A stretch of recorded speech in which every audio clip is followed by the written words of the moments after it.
ओम शांति। धर्मराज बाबा कहते हैं, थोड़ा आगे चलेंगे तो कर्म की तो बात ही छोड़ो, लेकिन सहजभाव व्यर्थ संकल्प जो हुआ किया उसका प्रत्यक्ष सजा का भी अनुभव करेंगे।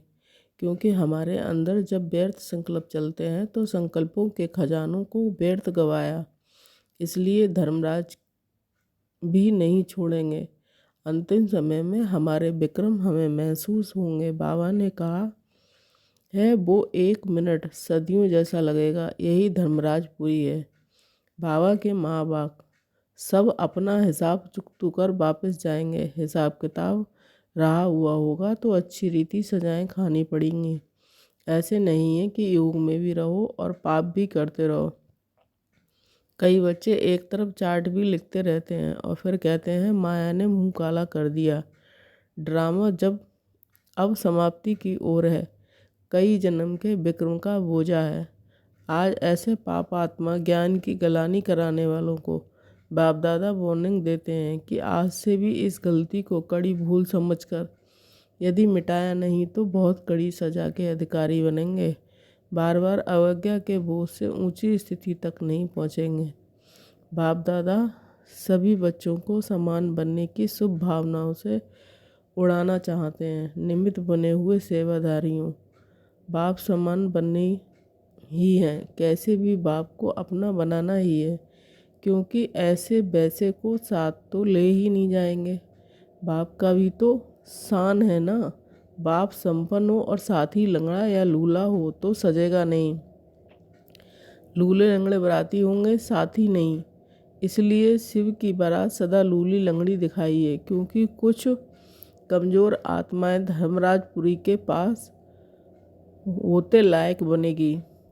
बाबा ने एक मुरली में कहा कि 63 जन्म का विक्रम विनाश होने में उतना टाइम नहीं लगता जितना कि ब्राह्मण बनने के बाद भी ब्राह्मण बच्चे विक्रम किए जाते हैं। उसका पाप मिटाने के लिए ही धर्मराज की सजा खानी पड़ती है, क्योंकि योग बल से नहीं तो भोग बल से विक्रम विनाश तो करना ही पड़ेगा। इसलिए बाबा कहते हैं, हर संकल्प में श्रेष्ठता लाओ। हर संकल्प बाप और बाप की कर्तव्य में भेंट चढ़ाते जाओ, तब कभी भी हार नहीं खा सकेंगे। रोज़ रात को सोने से पहले बाप दादा को गुड नाइट करने के पहले अपने सारे दिन का पोता मेल देना। पहले खाली करना, अपने को बुद्धि में कोई बात नहीं रखना।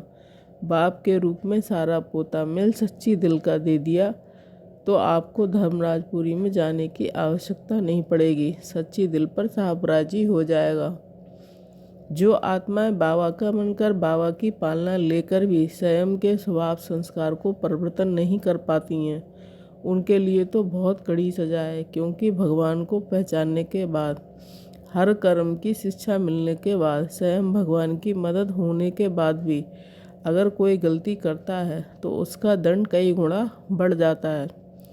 पवित्रता से ब्रह्मचर्य नहीं, लेकिन दृष्टि, वृत्ति, कृति, संकल्प, वाणी, कर्म सब में संपूर्ण पवित्रता हो। संकल्प मात्र की गलती की भी बहुत बड़ी सजा है। बाबा ने हर कर्म के लिए जो श्रीमत दी उस पर ना चलकर अपने स्वभाव संस्कार के बस हो मनमत परमत पर चलना माना स्वयं को बाप दादा से होने वाली प्राप्तियों से वंचित करना है। जन्म जन्म का रोना है, चिल्लाना है। भक्ति काल में हम आत्माओं ने ही परमात्मा को पुकारा था कि हे परमात्मा आओ और हमें पतित से पावन बनाओ। परमात्मा आए भी हैं और उन्होंने ब्राह्मण आत्माओं को रास्ता भी बतलाया है, जिस पर चलकर उच्च लक्ष्य को प्राप्त कर सकते हैं। लेकिन कई ब्राह्मण आत्माएं बाबा से वादा तो करती हैं पर उस पर अमल नहीं करती हैं। विशेषकर पवित्रता खंडित होती है। इस खंडित बिंदु से ताक में बैठे अन्य विकार चोरों की तरह घुस जाते हैं और धावा बोल देते हैं। इस तरह कई ब्राह्मण आत्माएं विकारों के वशीभूत हो जाती हैं, जबकि उन्हें संपूर्ण ज्ञान होता है। इसलिए कड़ी सजाएं भी उन्हीं को भोगनी होंगी। जिन्होंने साकार में पालना ली है वो बहुत कुछ कर सकते थे पर नहीं किया, उनका भी दंड मिल जाएगा। अगर बाबा को सच पोता मिल नहीं बताया तो तुमको सर्विस पर देख औरों को भी उमंग हुआ। हम भी क्यों ना ऐसा पुरुषार्थ करें, नहीं तो फिर कल्प कल्प ऐसा हाल होगा, बहुत पछताएंगे।